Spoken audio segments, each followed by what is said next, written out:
Roots coiled through his flesh like wooden serpents. One burrowed through his thigh and emerged from his shoulder. Leaves sprouted from his skull. Mushrooms spotted his brow. Bran Stark looked at the figure enthroned in Weirwood and thought he was looking at a corpse. He was not entirely wrong. Welcome to Westeros Within, where we journey into forgotten ages, hidden legends, and ancient mysteries. This is Mysteries of the Realm. Episode 3. Bloodraven, the three-eyed raven, was a Targaryen spy. His name was Brynden Rivers. Born in 175 AC, bastard son of King Aegon IV and Lady Melissa Blackwood. White skin, red eyes, a blood-red birthmark shaped like a raven crawling down his cheek. He was one of the great bastards, legitimized on a dying king's deathbed alongside his half-brothers Daemon Blackfyre and Aegor Rivers, called Bittersteel. And while Daemon chose rebellion and Bittersteel chose exile, Brynden chose the crown. He served it without mercy. At the Battle of the Redgrass Field, his arrows killed Daemon Blackfyre and his twin sons. He became a Kinslayer by choice, because the alternative was the fall of the legitimate Targaryen line. As Hand of the King, he built a spy network so feared the small folk sang a riddle about it. How many eyes does Lord Bloodraven have?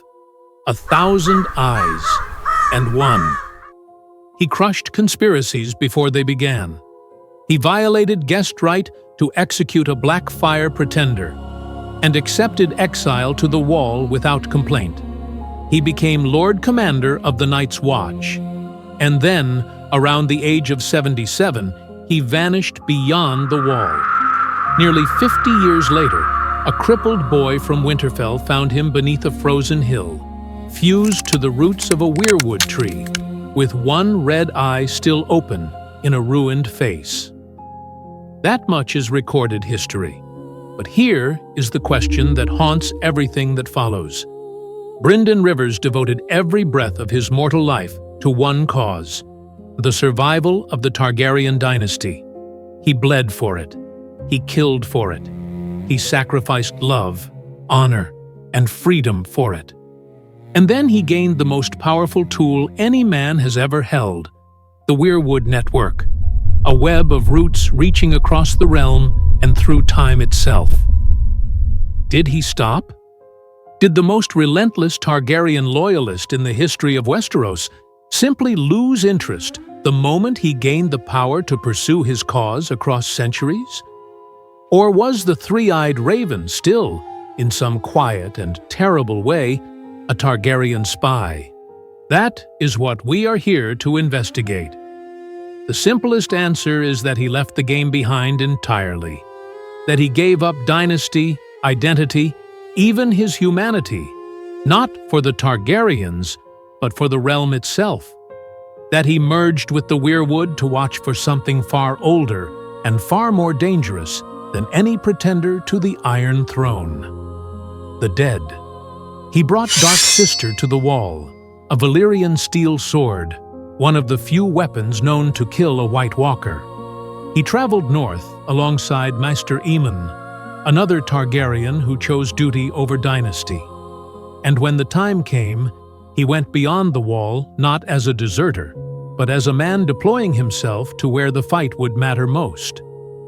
In this reading, Bloodraven waited alone in darkness for 50 years. Not for power, not for revenge, for one crippled boy, because that boy might be the realm's last hope against the long night. His final act supports this. When the cave is overrun, he does not try to save himself. He tells Bran, "It is time for you to become me."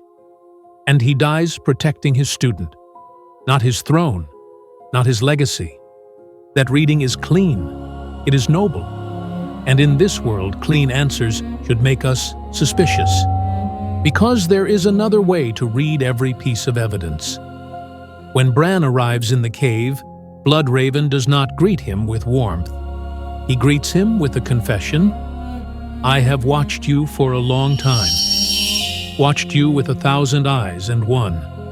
I saw your birth, and that of your Lord Father before you.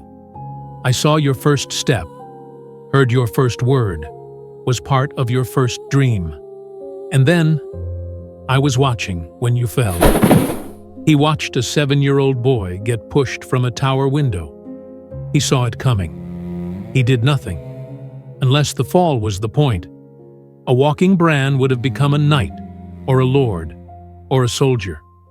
Only a crippled Bran, grieving, desperate, searching, would follow strange dreams into the frozen north. Only a broken boy would believe a voice that promised him he could fly. Follow the trail. Jojen Reed had no green sight until a 3-eyed crow visited him during a childhood illness and planted it there. Jojen's visions told him one thing: find the crippled boy of Winterfell and bring him north. When they reach the cave, Jojen says 5 quiet words. My part in this is done. He was not a prophet. He was a delivery system. Cold Hands, a dead man in Night's Watch black, appeared in the haunted forest to escort them the rest of the way. The children confirm it. They killed him long ago. A reanimated corpse, walking Bran directly to the cave door. And once Bran arrives, the children feed him a white paste with dark red veins that look, in his own words, remarkably like blood. No one tells him what it is.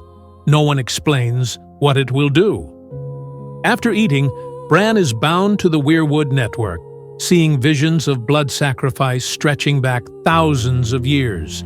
Dreams, guide, paste, chair. That is not mentorship. That is a recruitment pipeline. And Bran was not the only child who received those dreams. Euron Greyjoy tells the same story.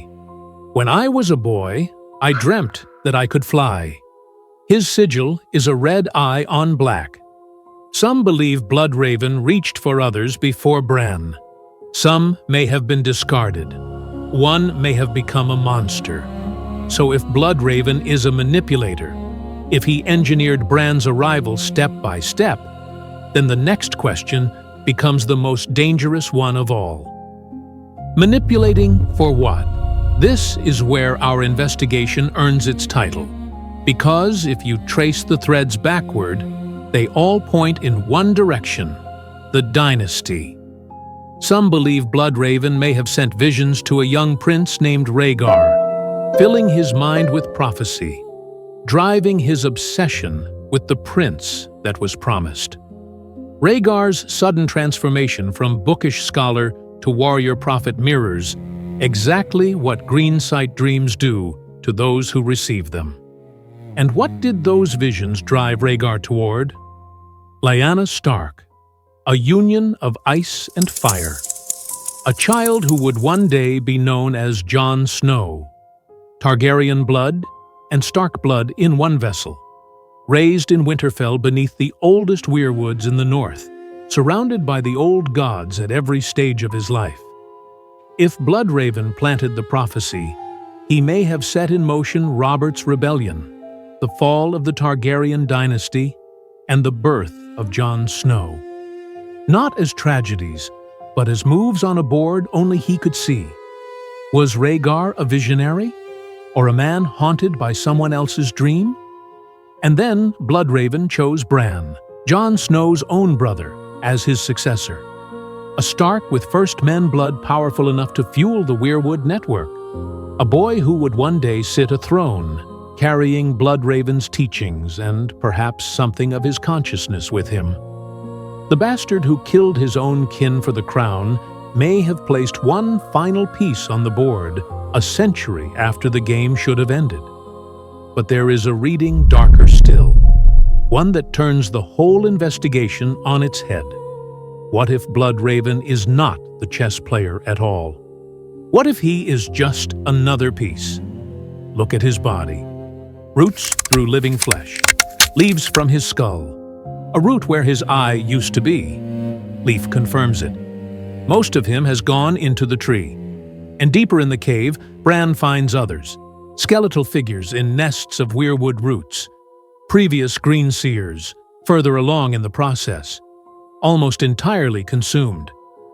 But when Bran approaches, their eyes open. One tries to speak.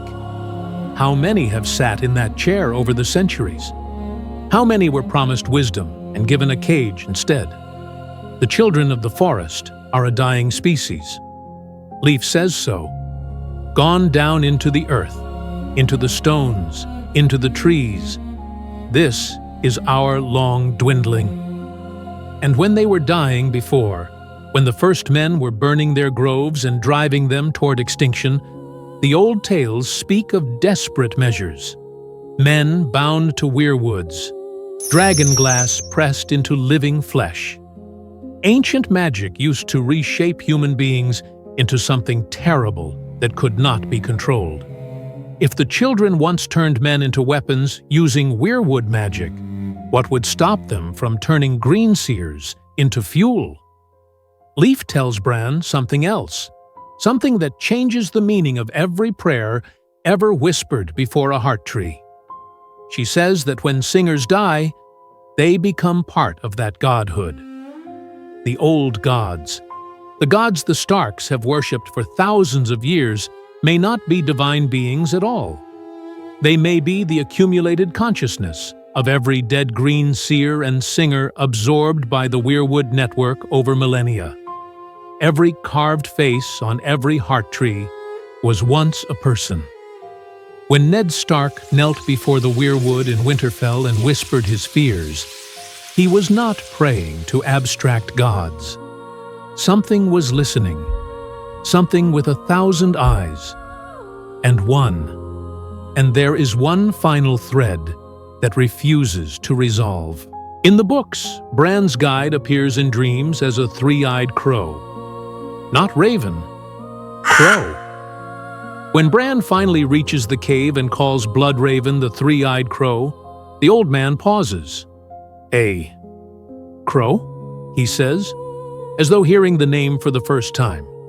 If he had been sending those dreams for years, why would the name surprise him? Some believe the three-eyed crow and Bloodraven are not the same entity at all. That something older and deeper within the Weirwood network drew Bran north, and Bloodraven, already consumed, already fading, simply intercepted. If that is true, then even the puppet master had a puppet master. And the mystery goes deeper than any of us imagined. So what do I believe? I believe Brynden Rivers entered that cave as the same man he had always been. A watcher, a schemer, a loyalist willing to cross any line for a cause greater than himself. I believe he intended to use the Weirwood network the way he had used his spy network, as an instrument. But I also believe the instrument used him.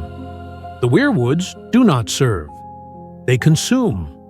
What walks into that cave does not walk out.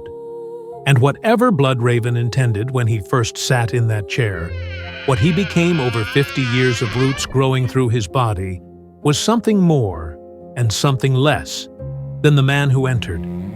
Is he a savior? Perhaps. But the price he asks Bran to pay goes far beyond sacrifice. Is he a puppet master? The evidence says yes. But every puppet master eventually discovers there are strings above his own. Is he a prisoner? His body answers that question, even if his mind does not. Is he still a Targaryen spy? After 125 years, he may no longer know where the loyalty ends and the Weirwood begins.